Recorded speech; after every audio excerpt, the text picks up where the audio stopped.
Hi, this is the International Academy for Clinical Hematology around the globe and across the hematology field. And this is the Live Journal Club brought to you by the ICH.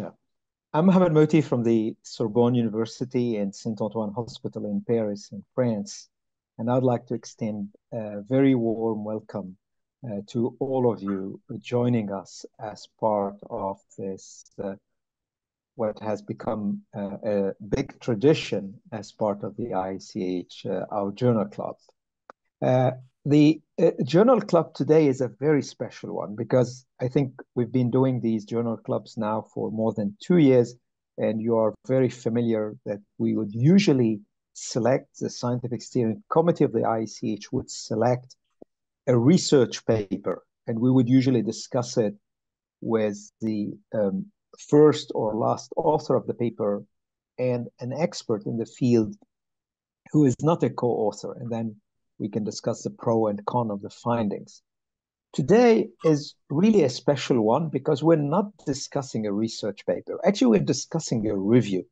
But this review, which was published very recently, actually, a couple of weeks ago in Clinical Lymphoma, Myeloma, and Leukemia by Dr. Pemmaraju and colleagues, actually is a little bit special because it is based on real life clinical cases, and the co-authors discussed the management of this disease, the biology, and all parameters in relation with the disease based on these clinical cases. So a very, I would say, unusual way, but I thought, and the committee thought that it would be a sort of an attractive journal club, especially that BPDCN is a very rare entity.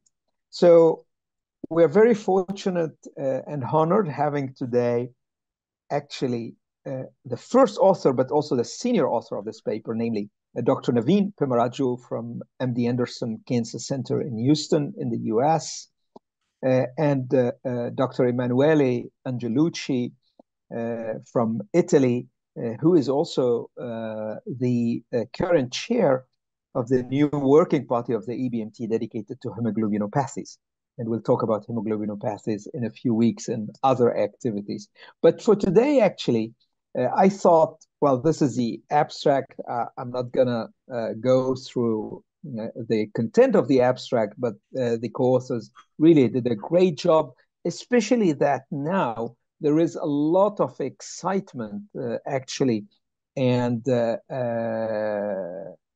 new research ongoing because we have one drug approved in BPD, namely tagraxafos. And we know very well that BPDCN is not a rare disease, it's an ultra rare disease.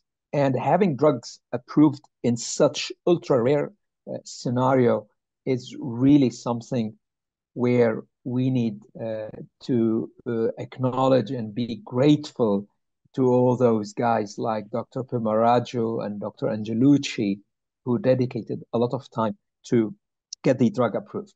Before discussing actually and presenting the clinical cases, I thought for the sake of introduction to have a brief discussion with my two panelists about the classification, a brief summary about the biology of the disease.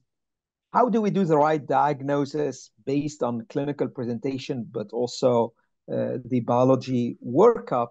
And what are the current treatments? And actually, we will discuss the treatments based on the clinical cases. And of course, it is an interactive discussion. It's brought to you live. So please don't hesitate to post your questions, contribute with comments and suggestions, and I'll do my best to share them with Dr. Pemmaraju and Dr. Angelucci. So without any further ado, and I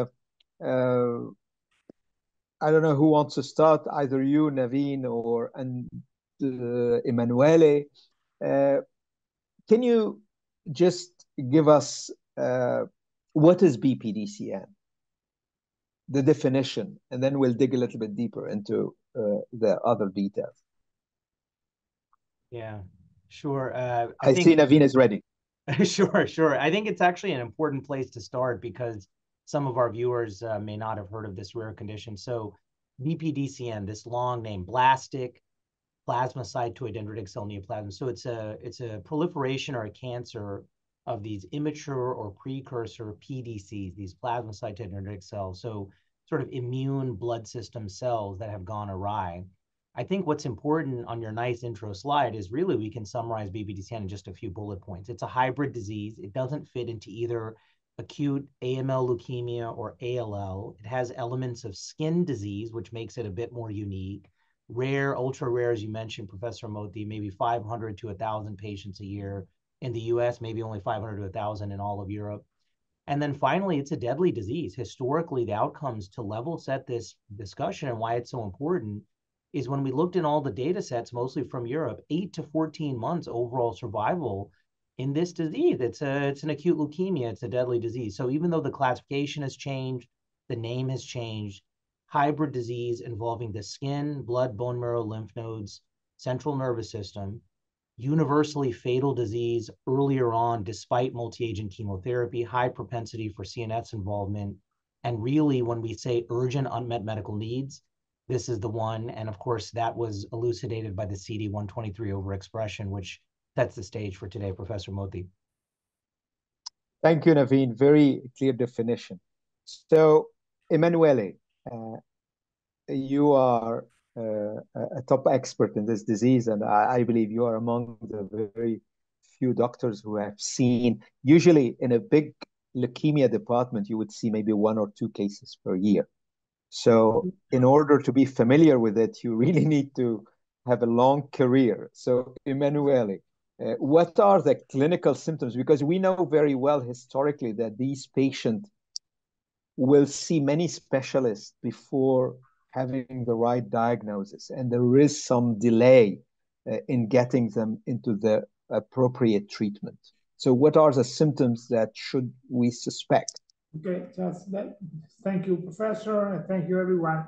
The problem is we actually discussed several times this issue, even because now we have a drug, and usually when we have a drug, interest for diseases increases. So the problem is that the initial symptoms, the initial localization of the disease, 90% of the time is cutaneous. And usually these patients are first seen by dermatologists. This is one of the problems. For example, we have noted that in the US, there is more incident than in Europe, but this is probably simply due to the fact that dermatology in US is much more common to biopsy skin lesion than in Europe. So it happens very often that a patient see several physicians, not only dermatologists, because come to the biopsy and come to the diagnosis. Once the patient has performed a skin biopsy, usually the diagnosis is not so difficult. The problem is that we see patients usually in advanced phase. This is not only with skin, with cutaneous lesion, but even with bone marrow involvement, central nervous fluid involvement, and sometimes with massive nodal involvement. So we have seen different, in 7 years in Genoa, I have seen 6 patients, but this problem is due because in our hospital, we are a very large, important dermatology department. They say they see a lot of patients, they are confident with the disease, and they are able to make the diagnosis. All the diagnosis we have done came from a dermatologist department and not for a hematology department. So the first problem of the diagnosis is the patient are seen usually in dermatology. And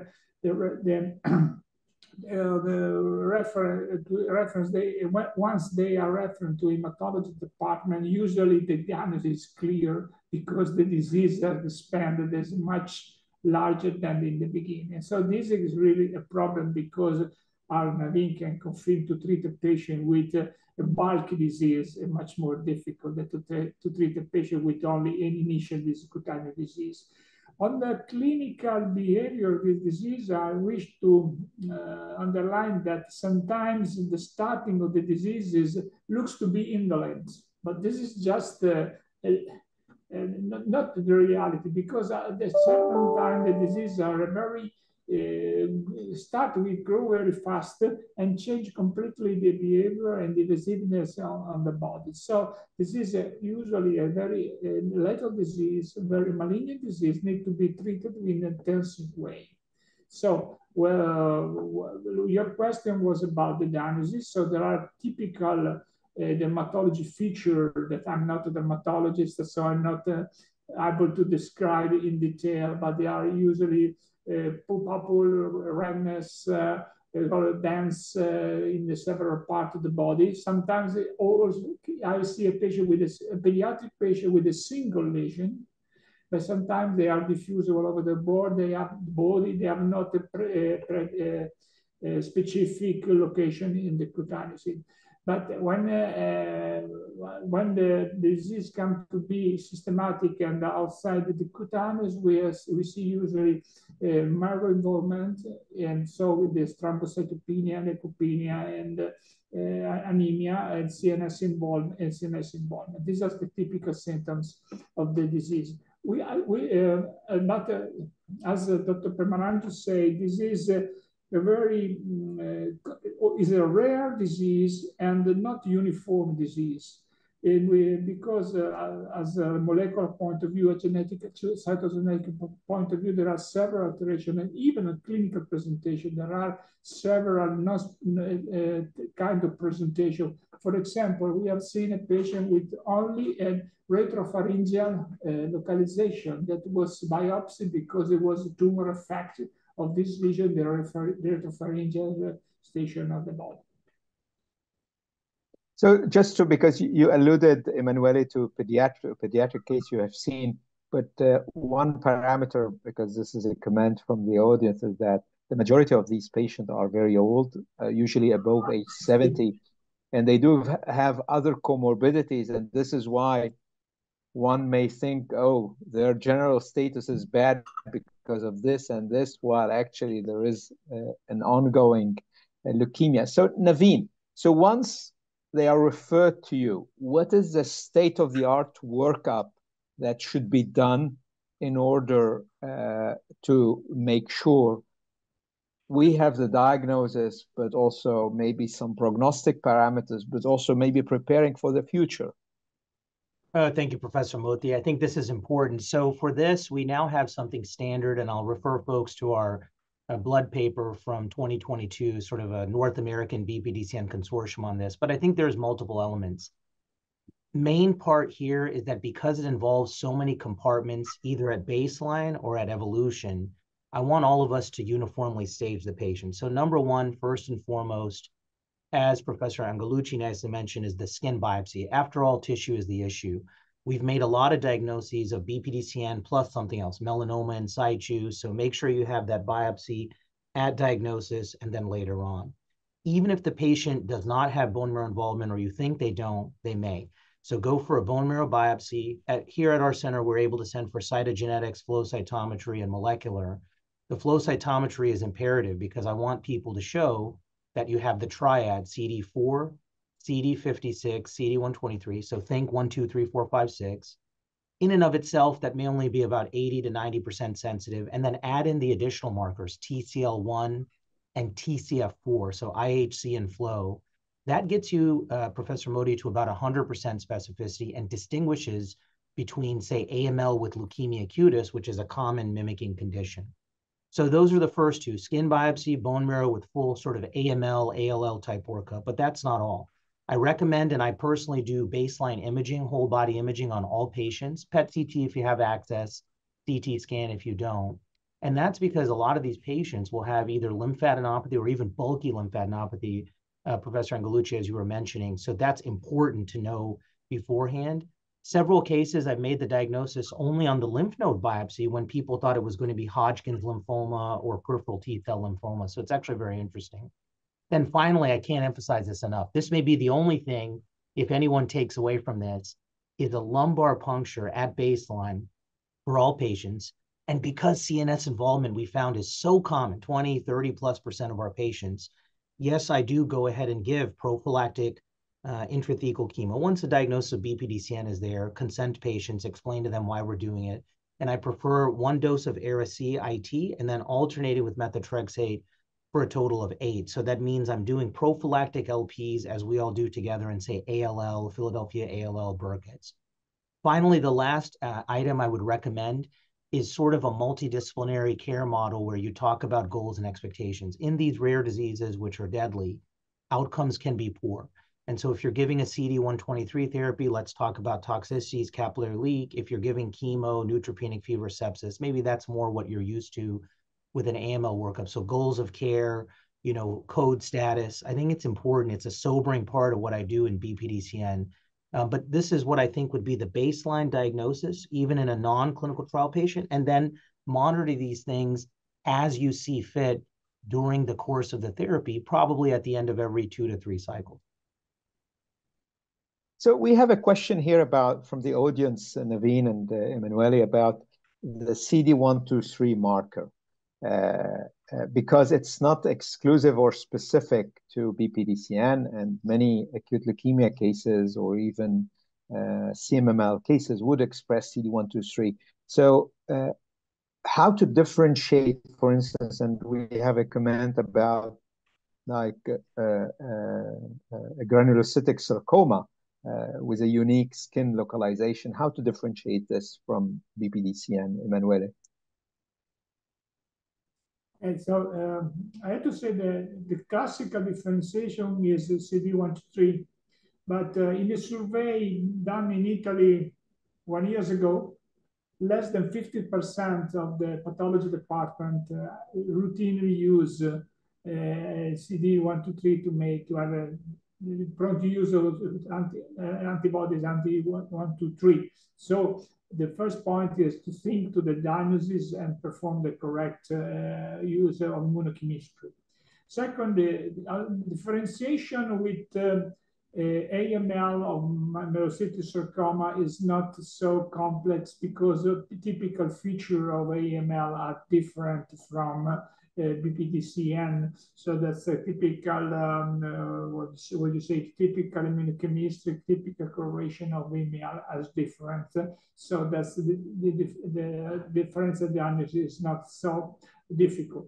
I have to say, but sometimes it has been reported a common presentation of BPDCN and AML, and this can clearly make difficulties in the diagnosis. And currently, I have in my department a patient with this form presentation, which makes a very complex treatment.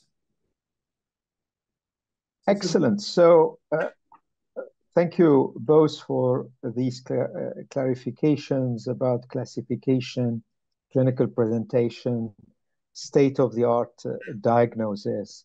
So one last question before going into the real-life clinical cases that are discussed in your beautiful paper is about the prognosis of this entity and the management before the advent of, I would say, modern treatment, because obviously this has existed already since several decades, and people, I think, were trying either myeloid-like treatments, lymphoid-like treatments, lymphoma-like treatments, autotransplant, allotransplant. So can you give us, Naveen, a brief summary about the historical perspective? What a great question. This is an important point because before we get into the newer exciting therapies, which are not really widely available worldwide, we have to understand where we were. So as you nicely mentioned, in the 60s and 70s, when the first descriptions of this tumor were there, it was actually thought of to be an NK cell derived tumor. So some of the earlier names were blastic NK cell lymphoma, CD4, CD56 positive hematodermic tumor. So either a skin-based or NK cell. And so the treatments followed that, actually. So there were multi-agent chemotherapy regimens, as you mentioned, CHOP, lymphoma-based, ALL-based, AML-based, and unfortunately, mistakenly, some used sort of skin-based therapies, thinking it was a local skin-based phenomenon in the large lesion, so radiation and other palliative maneuvers. Of course, almost all these patients relapsed, progressed, and died. And so the next era was then honing in on not only multi-agent chemotherapy, but blood-brain barrier penetrating chemo. So then the next era ended up being ALL-based therapy, which really most of us use worldwide. There is also some reports actually from France and other places with multiple myeloma-based regimens, again, borrowing from the model of multi-agent chemotherapy-based to keep the tumor guessing. And so those have been very fruitful across the world. Finally, in the last iteration of this is a lot of our patients are older, unfit, frail, PS of 2 to 3, comorbidities. None of them can get either CD123 or the intensive. And so various groups have designed, Professor Mohty's group, designing an older ALL regimen that can be given to patients in 70s, 80s, 90s. Our group and Mayo group and Dana-Farber group looking at HMA plus venetoclax, if that's available. Again, something that can recede the skin lesions, penetrate the bone marrow. Oftentimes we're missing the blood-brain barrier, so lumbar punctures. I think this is the historical expectation. My take-home point is no matter if you present with a skin lesion only, quote unquote, or massive extensive leukemic presentation, still a poor prognosis state. Eventually, no matter how you present, our data shows that that patient likely, unfortunately, will progress to a leukemic state. So my take-home point is there's no such thing as low-risk BPDCN. There's no such thing as skin-only BPDCN. So we do advocate for a systemic approach. And then finally, the only curative thing, Professor Mohty, as you and I know, is actually stem cell transplant for these patients. If they're young and fit, allo transplant and CR1. Even if older and unfit, there are other transplant paradigms that we can discuss. But I think this is the historical expectation prior to the CD123 era. So I think you nailed something very nicely, Naveen, that the so-called indolent disease doesn't exist, because we see it a lot in the papers, even some recent papers. Would you agree, Emanuele, that this entity should be always considered as an aggressive entity and treated to the maximum we can, of course, toxicity allowing? I completely agree. Let me say that when you see the patient with BPDCN for the first time, the first decision you have to make is this patient transplant eligible or not transplant eligible? Right, nice. This is the first question you have to answer. And let me say, and that if this patient is transplant eligible, and now you know that transplant eligibility is maybe around 70 until 70 years old, and that's okay. You have to make a physical examination, comorbidity index, and et cetera, et cetera, et cetera. But if the patient is transplant eligible, you have to go to the most intensive, maybe now modern therapy or intensive chemotherapy, and to go to transplant as soon as possible. Let me say that this is a disease in which the time is even more important than the HLA compatibility. If you have to lose some time for search for a donor in the international register, and you have a haplo donor, how we go to the haplo donor, because it permits to have a dose intensity very strict time. I lose a patient who was in remission with tagracofusp, waiting for a donor that was a problem in the race, and then the other relapse of the disease. So if you obtain a remission, you have to go to transplant, I think, my opinion, to go to transplant as soon as possible. And even if you have an haplo, go to the haplo. And okay. Let me specify, make an add to the previous question.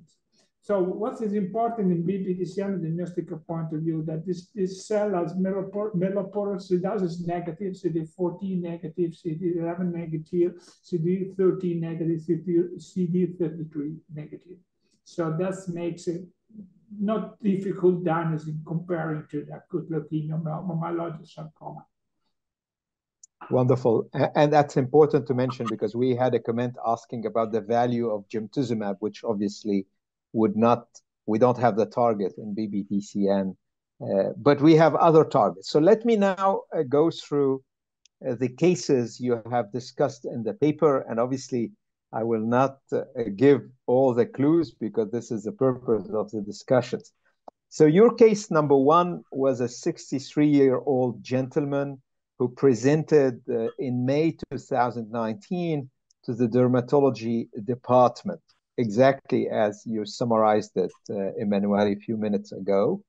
And this patient was diagnosed with BPDCN with histologic and immunophenotyping confirmation, positivity for CD4, CD56, CD68, and CD123. CD3, CD5, CD8, CD20, MPO, and EBER1 were negative. And as recommended by Naveen, a total body PET CT scan revealed a paratracheal lesion consistent with BPDCN localization.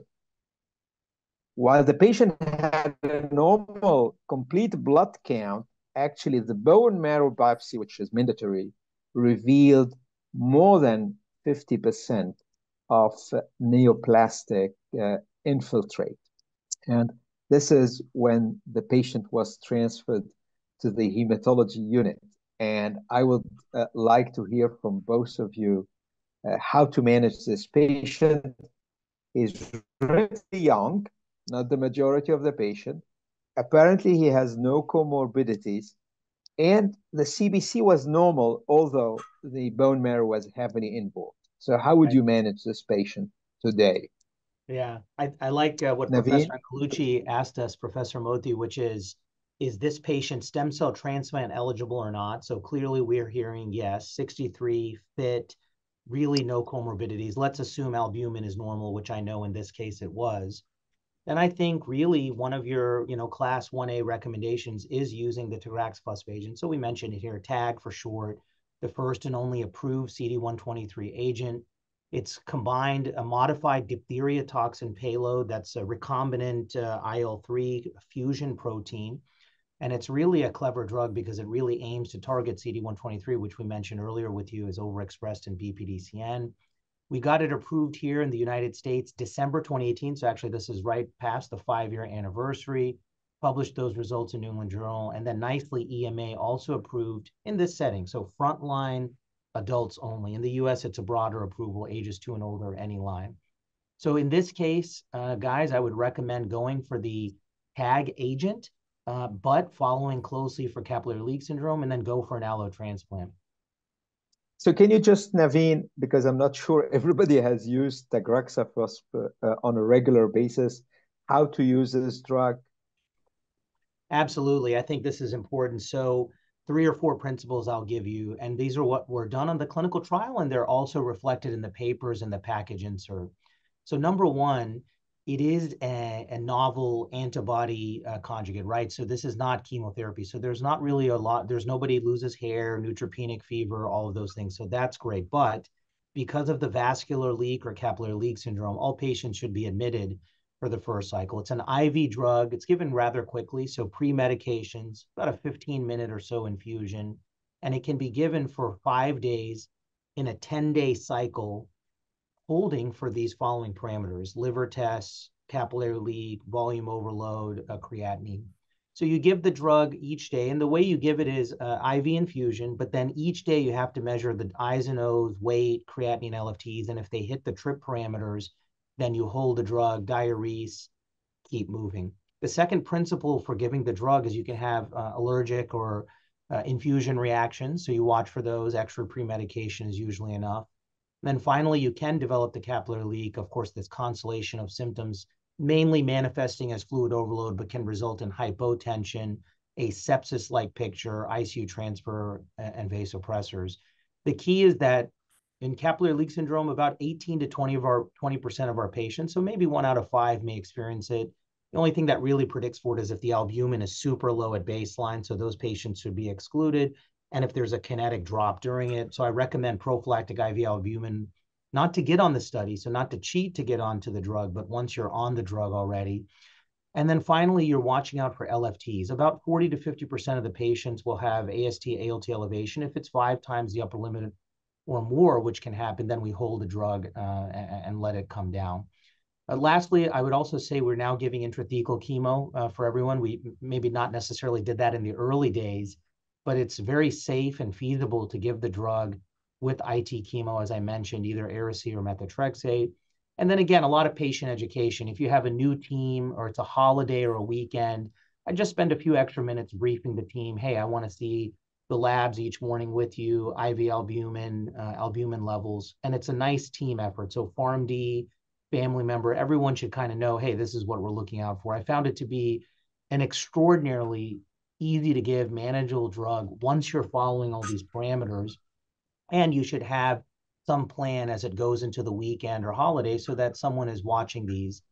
The last thing, Professor Mohty, I would say is a lot of this is only in the first cycle. So actually, after the subsequent cycle, you don't get a lot of these issues. So the body's already seen the drug. You can give it as an outpatient. And then in this case, since you're not having hair fallout, neutropenic fever, the usual toxicities of chemo, a lot of my patients actually improve the performance at it. So you start at a PS of 2, actually you're feeling better after you get the drug. So I think those are some of the practice points. And I would like to highlight that we didn't discover capillary leak syndrome with digraxapus. I remember more than 30 years ago in the package insert of GCSF, there was mention of capillary leak syndrome because obviously we know that all of these antibody drug conjugates have usually do some injury to the endothelial cells, and capillary leak syndrome is one of the endothelial syndromes. And I think the hematologists are very familiar with this. Emanuele, you would like to add something? Let me comment. I have to say that I'm basically I'm a transplanter, and we have seen CLS, but usually we see CLS in the context of the complex clinical situation, and sometimes it's not easy to recognize. In this case, you see CLS as a single, isolated complication. As a typically drug complication, adverse event. It was very atypical. It was nice, let me say that. It was a little bit strange to see CLS as a single complication, not in the course of infection, GVHD, multi-organ failure. But let me comment that about complication, about CLS, that after the pivotal work by Pemmaraju in Houston, by his phase 1 trial, we have conducted the MPP study in Europe, presented at the last ASH, and after after the work by Naveen Pemmaraju, with clearly described the complication of tagraxofusp. No patient, and there was a clear indication by level how to prevent, how to treat CLS in this patient. No patient has died by CLS during the NPP European experience. The incidence was the same described by Pemmaraju, about 15 to 20% of the patient during the first course. But what is important to say that usually in a trial, you have a selected population. While in NPP, you have a real world population. And it was very important to reproduce the same data on effectiveness and safety demonstrated by Naveen in his registratory trial. And that's so we say, you can say now that safety complication rate is very well described and predicted for tagraxofusp, that with in expected field in the transplant center, expert field hands, it can be managed with enough safety for the patient. Awesome. So no, thank you. The safety profile is very well described now. No, thank you very much, Emanuele. And because we have many young students and junior and resident attending this journal club, if you have never seen a CLS, the symptoms are rather easy, guys. Body swelling, swelling of legs and arms, peripheral edema, maybe diarrhea, low blood pressure, hypotension, and sometimes a status of hypercoagulability. But what is really most important is the prodromal phase, because you may have 1 or 2 days before some symptoms like abdominal pain, fatigue, headache, irritability, nausea, but mainly sudden body weight increase. So I think we are in agreement. Once you have seen one, and because it is rather well defined, I think you can't miss it. So Naveen gave tagraxofos for this patient. This patient achieved complete remission. If there is a donor, there is a consensus, you would go for an allo transplant, correct? Correct. Right. Are there any, I know this hasn't been discussed in the review, but is there any recommendation regarding, are we able actually to give maintenance after transplant, or if the patient for some reason has relapsed after transplant, can we re-challenge them with the tagraxofos?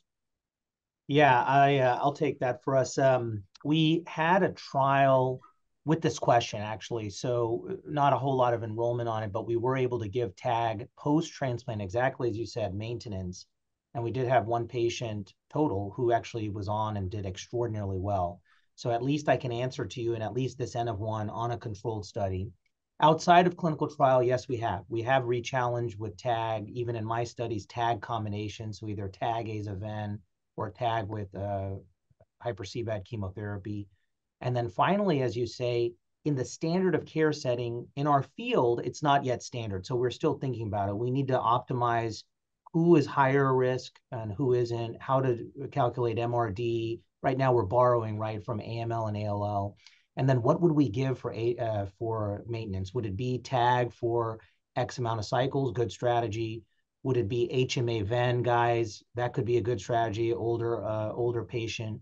Would it be some other form of maintenance therapy? So at least we should say for standard of care, allo transplant should be curative, follow-up post-transplant.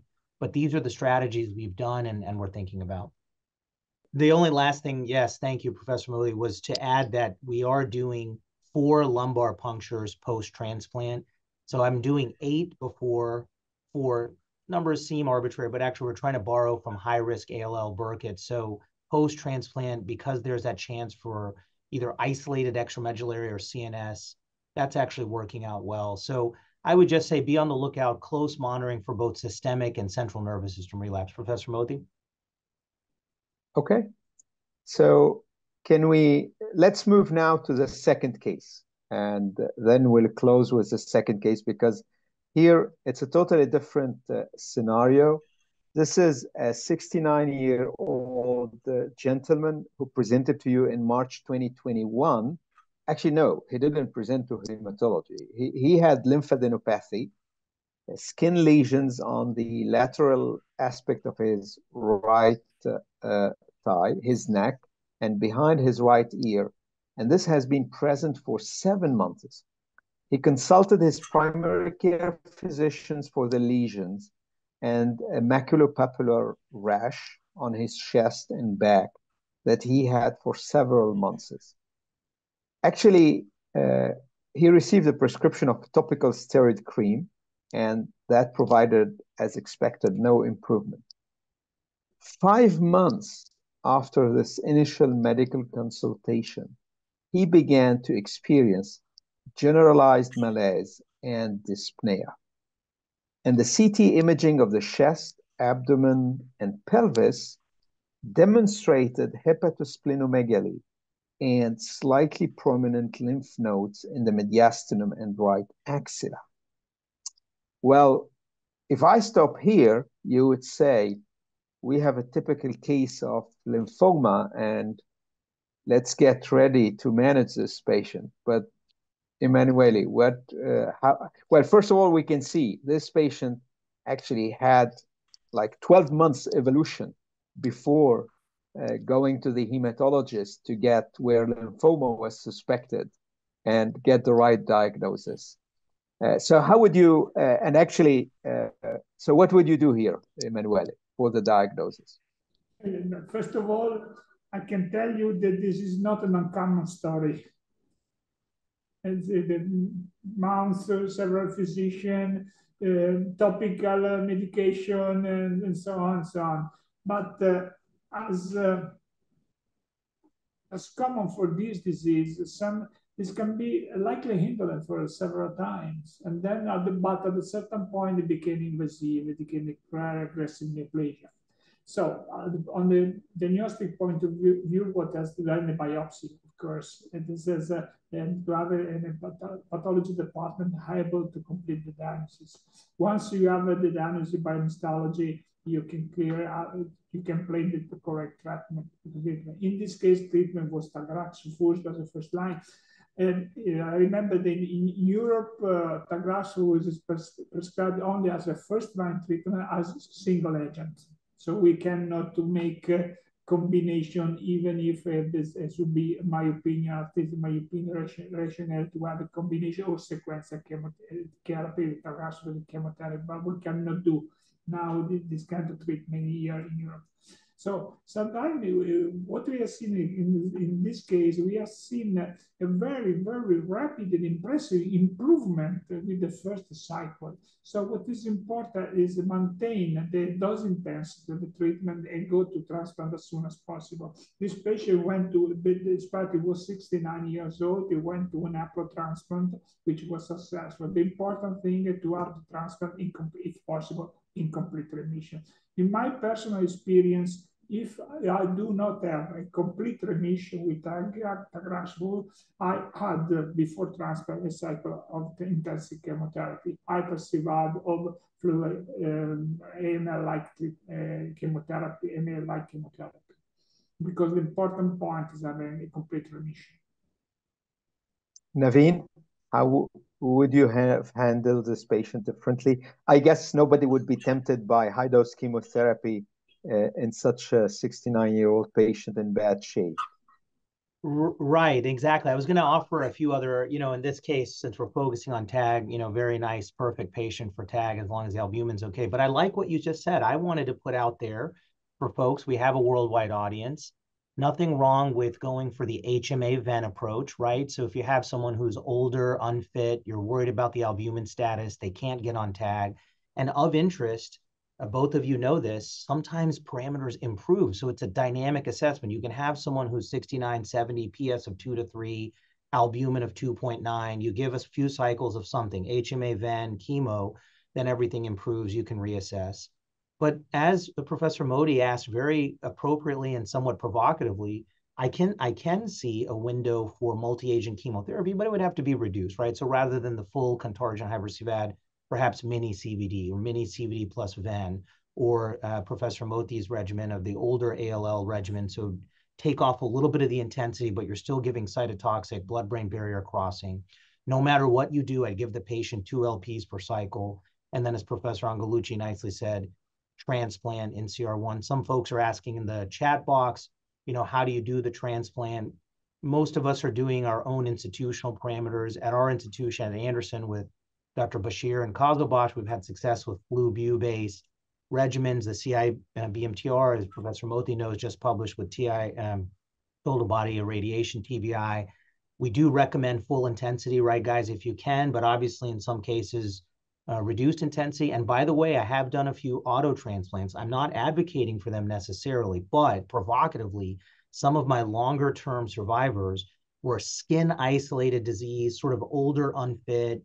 We weren't able to pull off a reduced intensity, and we did go for beam auto transplant in those select cases. Now, the provocative question is auto versus allo. I'd love to see that study. We'll never do that, as Professor Mohty knows. But let's say allo transplant in CR1 is still our preference in 2024. Can I make so, Emanuele, can I make a question yes. to my friend? Yes, please. In a 70 years old patient, would you prefer an auto transplant or a reduced toxicity allo transplant? I say in a 70-year-old with PS of 1, let's make it interesting, PS of 1, some comorbidities, I still prefer the reduced intensity transplant allo for GVL, BPDCN effect, but at an appropriate center that can handle. And then we should also say we are doing haplo transplants for even the older patients with some success as well, of course, PTSI and others. So auto transplant are really reserved for those really selected cases, but any systemic involvement, go for allo. So here maybe my question to you, Emanuele, because you alluded to this earlier in this journal club is that we shouldn't hesitate to propose allotransplant to, and haplo is not anymore something, you know, unique. I wouldn't call it anymore an alternative transplant. It's just a transplant. So Right. in your practice, how would you perform transplant if this patient indeed, even 69-year-old, has a haplo donor, improved dramatically after tagraxofos, and you know you want to go on a curative path? Can you give us your recipe? Your question is what would be my clinical practice, my preferred conditioning regimen for this patient? Okay, Absolutely. for a younger patient, my suggestion is total body radiation. Okay. If feasible for the clinical condition of the patient, of course. There is a paper on blood advance demonstrating synergistic effect with tagraxo with total body radiation. So I think this would be a clear recommendation for maybe a 50 years old, 55, if TBI is suitable. Otherwise, my preferred selection is bisulfa-fludarabine association in an intensive way, 3 days bisulfa, at least 3 days of bisulfan, and then make haplo with post-transplant cyclophosphamide as a standard practice for haplo transplant. Excellent. So I would say for allotransplant, it's just a transplant, and the goal is really to be able to bridge these patients into transplant, and obviously to get them in complete remission into transplant. Assuming there's no donor or transplant is not feasible, is the treatment with tagraxofos a continuous treatment, and what is the optimal schedule in your experience? What is the longest duration you've given for a patient? My longest duration is 1 year and a half.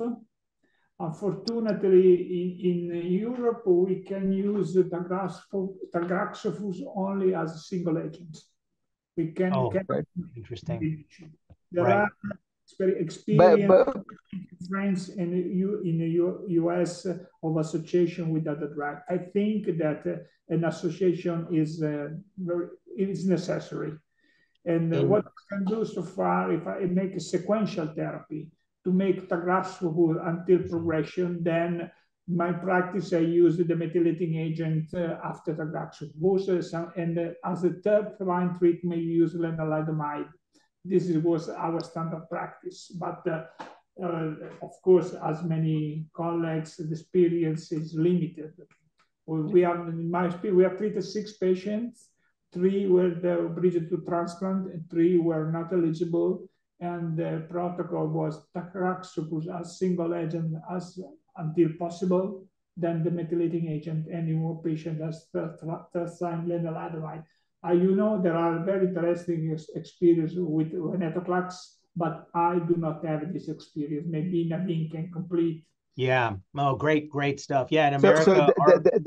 Definitely here we're talking off-label, and I need to acknowledge this. This is important, but this scientific discussion is extremely important, and our role here is to discuss scientifically. And this is where maybe Naveen, can you give us some of these perspectives? Because actually the combinations that Emanuele is alluding to are the future. We will be there at some point. Well, I love this discussion so much. So for the first part of your question, our longest running patient was 4+ years on TAG, actually captured on the original New England Journal study. So that was a remarkable case. Exactly what you both described, 70+-year-old patient, heart valve issues, comorbidities, was not going to go to transplant, a very long run, defying the odds, given the historical expectation. For the second part, yeah, you're right. I am extraordinarily excited about the combination. So CD123 combined, let's say older, unfit, even all comers at some point with the ven-aza. We actively have it in clinical trials for both BPDCN and AML. AML, we just published that data set for frontline AML showing activity in older patients, unfit, TP53 mutated included. The BPDCN is still ongoing. Then in the younger fit patients, I advocate a combination that I'm really excited about, which is TAG with chemotherapy. So using, for example, the Contargent hyper-CVAD regimen of ALL with the TAG and the VEN, you can give it in alternating doublets because it, rather than all at once. And then again, you're featuring blood-brain penetrating chemo, IT chemotherapy. The goal would be, can we obviate the need even for a transplant, particularly in the older unfit patients, and give them either cure or a long-term survival with more of an ALL maintenance regimen, as you said. So do the combinations, doublets and triplets, do some long-term maintenance, no stem cell transplant in those who can't go, still preserving the transplant for those who can. And then finally, both of you have mentioned multiple myeloma-based. Professor Mohty's pioneering work in that area. Professor Angelucci, you mentioned lenalidomide. It's interesting. I think there are some older drugs that we may have forgotten about, and those may get along very nicely with the TAG agent. We have the new CD123 agent, the IMGN, in clinical trials. So I like this idea in this discussion, off-label for our viewers, differences in America, Europe, Asia, Middle East, and elsewhere. But for a scientific discussion, what's old could be new again. And I'm seeing my brain gears turning here. So I think the solution for BPDCN curative without a transplant has to be multi-agent chemotherapy with CD123, with BCL2, with CNS penetration, gentlemen. This is fantastic, guys. I think we can spend hours and hours discussing this, but this is quite incredible because for such an ultra-rare disease, being able to generate such a high level of excitement, research, and again, I do insist, getting drug approved in ultra-rare conditions is very rare, and we owe this to the efforts and perseverance of all stakeholders. It's not only about the physicians, it's not only about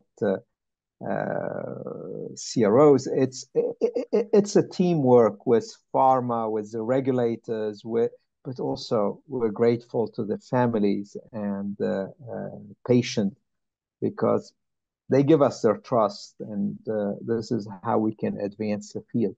So I think we're running behind. Usually we close around 45 minutes past the hour. So, but that was really exciting. I'd like to thank you both for sharing your knowledge, your wisdom with us. I really enjoyed and learned a lot from you. I do thank the audience for sharing their questions and their comments. I do apologize we couldn't take all of them because otherwise we need to spend, but I'm quite convinced that this story is really a developing story, I would say, and we would need to do other activities in the near future. But for the time being, I'd like to say thank you to all of you, and wherever you are, please stay safe and keep well. This is the ISCH. Thank you very much. Thank you for this opportunity and to share. Thank you. Bye. Bye-bye.